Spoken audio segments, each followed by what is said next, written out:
Përshëndetje të gjithëve, sot kemi ISL 600, po jo do si do. Kjo është e 2001-shit, funi i prodhimit të rën 129-ës, që është shasia e kësaj gjenerate të ISL-s. Është shumë e bukur, diesel monoblok V12, normalisht 600 me mën 120-ën, shumë motor i mirë, motor legjendar dhe e shohim pastaj. Ka ca ndryshime, se është facelifti edhe me parakolbin me parakolbin ndryshe, laskat ndryshe. Shumë e bukur, edhe stopat i ka pak më ndryshe, edhe ISL 600 të begji, shumë e veçantë. Një marmit kanë pas to, kanë pastaj ca versione 70 e 73 që ato kanë qenë pak më ndryshe, po shumë të ralla.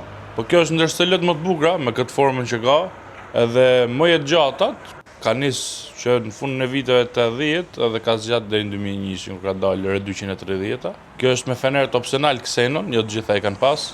Këtë ngjyrën silver, se majmen fix kodin, po shumë e bukur. Edhe mrena është gri, dhe shojmë edhe mrena pastaj. Shumë makinë e bukur, diesel monoblok, i shkojnë shumë kësaj. Shumë pastra, shumë pastra. Monobloku i shko, tamam këty në gomat Michelin, me hard top edhe me kabën cop. Dritat Xenon, shumë pastra, kjo është me 32.000 milje, është akull. Ta shohim edhe motorin, V12-ën. Ky është me 120-a. 394 kuaj fuqi dhe 570 Nm tork.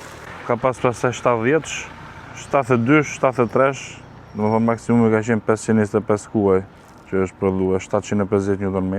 Ka pasur 5.5, shumë i rrallë, edhe 60 që ka qenë AMG, ndër motorat më të mirë, më të balancuar. Kjo është me hard top, të janë me kabriot cop, kur ndrohet, edhe pastaj ka faceliftit. Mena shumë e pasur, ka 30.000 milje, shumë pak. Meso druni komplet, sedilet elektrike me memorie, shumë e pasur. Ty ka për të ngretë amortizatorët hidraulik, tu ka këtë që le shofranat të dorës, dritat, kilometrazhi shumë i bukur është me këto pjesë të kromit që është botë këta. Shumë i bukur të ISL, atë gjithë të dritat të poshtë që të regojnë problemet gjonat që ka. Sedilet me ngroje, gjonat elektrik, ty ka kontrollet për pasqyrat, tu hapet kabra, amortizatorët për të bërë sport. Kjo është për të nxjerrë atë roll cage-in që ka mbrapa atë që hapet për të mbrojtë. Këtu është për audion, për CD-t, për radion, klima automatike, për ta bagazhin. Hapet dhe kjo këtu me këtë butonin. Komplet crosscode me qepja shumë i pastër, shumë i mirë. Mbrapa ka hapësirë, kjo është boks opsionale Bose. Duken në përcepa ato. Kjo ngrihet, është bo me lloj hekuri, jo të thjesht, është 3 herë më fort se hekuri i zakonshëm për ta mbrojtur makinën në rast aksidenti. Ka shumë element sigurie kjo makinë, ka qenë ndër më të sigurat që është bo në herë. Shumë kabinë mirë. Kjo është maksimumi i Benzit. Është e fundit e kohës Bruno Sakos. Do të thonë, rën 129-a, ka nisë një 2-3 vjetë mëse ka dalë rën 107-a për të projektu, po rën 107-a ka zgjatë 18 vite në prodhim. Më shumë se çdo makinë tjetër, çdo model tjetër i Benzit. Edhe pse gjatë asaj kohës që kanë ndodhur kriza në Amerikë që bën to rregullat e reja për makinat me qenë më eficiente, u shtyp projekti rën 129-ës, më kishin fokus tjetër pastaj me nxjerrje makinë ekonomike. Ashtu lindi 201-shi, që 90 që e theme ne, Baby Benz ka qenë atëre, Benzi më i vogël. Edhe ka qenë krim nga fillimi 201-shi, se ka pasi pararës që duhet i rushin linjat e të kishte pak kuptim nga ana historike, që është kriju komplet nga zero, edhe ka kriju Bruno Sako. Jo se ka qenë Bruno Sako, se ka qenë thjesht dizenjues. Ka qenë shef për këto pjesë të sigurisë, për gjitha po i ka ditë me i bashku dizajnin, këto funksionalitetin e gjitha bashkë edhe mahet si ndër më të mirët, se e ka bo këtë punë. Dhe 201-shi i dha pamjen edhe i kryeja atë figurën, pastaj gjithë modeleve të tjera të Benzit. Timoni shumë i bukur, ky me 2 pjesë druni këtu, me pjesë druni këtu mrena, shumë i veçantë. Timonat e drunit unë i kom qef për herë, po zakonisht nuk është se o janë pjesën lartë dhe gjysmë poshtë, që dru komplet, ose kanë vetëm nga mrena, ose kanë vetëm nga jashtë, këj ka edhe këto komplet dru, edhe këto dru. Shumë e veçantë, shumë e bukur. Tani vetrën 129-ta është e bazum nga poshtë, është W124, shpaka shumë. Po ka dalë ai që vonë në prodhim, sa që i ka marrë gjitha këto update-et edhe gjitha teknologjitë e reja të modeleve më të reja të Benzit, duke rujt pamjen e jashtme si të vjetër. Kjo këtu për shembull është 2001-shit, edhe duket me qenë e 91-shit. Motori po në aq qet, aq shu smooth, dallo gjofare, po ja të japim gazje.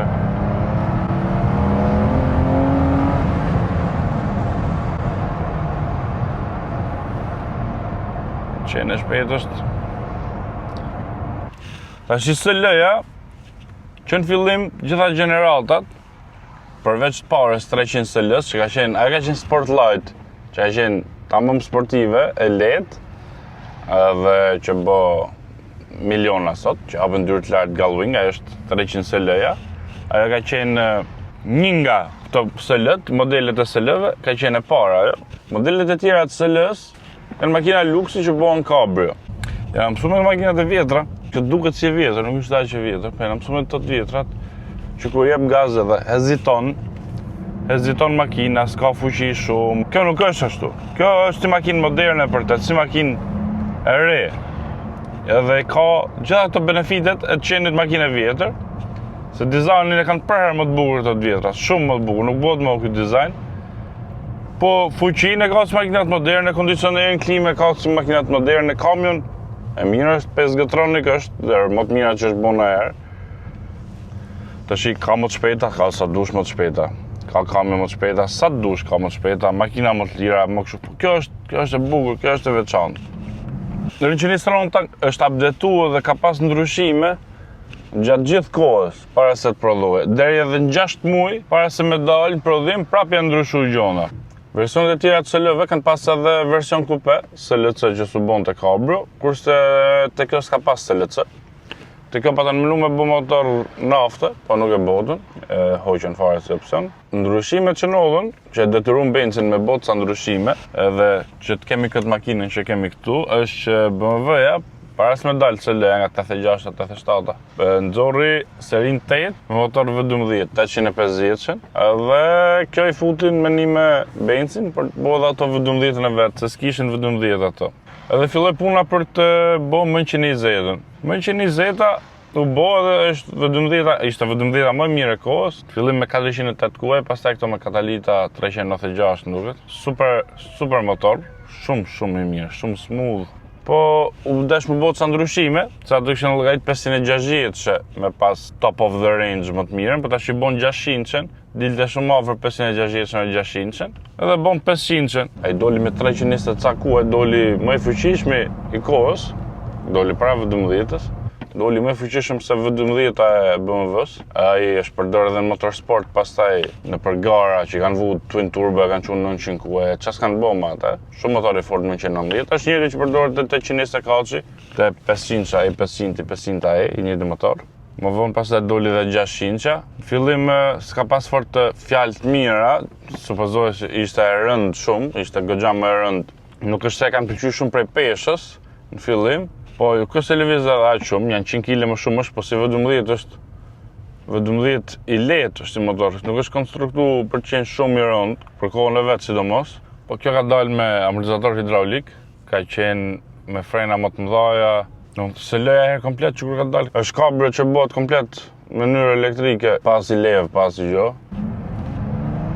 Kjo gjërat nëse se bën kur jep gaz pa shtyp deri në fund. Ka tork shumë. Kjo për cruising është. Shumë motor i mirë, shumë smooth, edhe fuqia. Wow.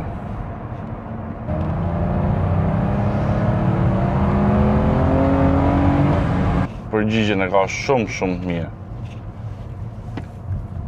V12, s'ka si V12-a. Cilësin pastaj, komplet çdo gjë me qepje, gjitha gjonat, qashef që duket si dru është dru, nuk ka si gjo që të kenë kursy lekte kjo dhe mos ta kenë bo. Tash kjo ka qenë, është ta modeli më shtrenjë që unë blesha atëhere, besoj se ka pas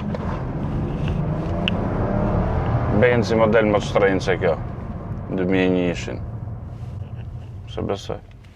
Se për flagship ka qenë SL600, që ka pas jashtë katalogu, si këto ka pas edhe 73-she. Ato janë 5-600.000 euro e lartë, do më thonë edhe llogaritë të bazuar të ky motor janë 5-600.000 euro e lartë. Janë pak kapshëm, motor paganizonda. Pagani që në fillim ka përdor këte, po kjo ka gjitha. Shumë qef i kam këto, në me thonë që se do me e bënd kësaj periude dhe ishtë ndërmjet W120-ës edhe W120-ës dhe R129-ës. Po kjo pastaj është më shumë si e ka qef gjithë se cili, të dyja janë shumë mira. Kjo nuk është për makinë sportive, po për cruising është perfekt. Për test, për të para kalu, për të bo nuk bëtë fare, sa të dush, po nuk është dizenju për atë punë. Tani të bëjmë edhe konkluzionet e R129-ës, SL600-ës, që është top of the range, më e mira, se tash 70, 72, 73 që kanë qenë. Jo vetëm se janë të paarritshme, po s'kanë qenë as pjesë e mundësisë për t'i blejë gjithkusht, s'kanë qenë katalog Bencit.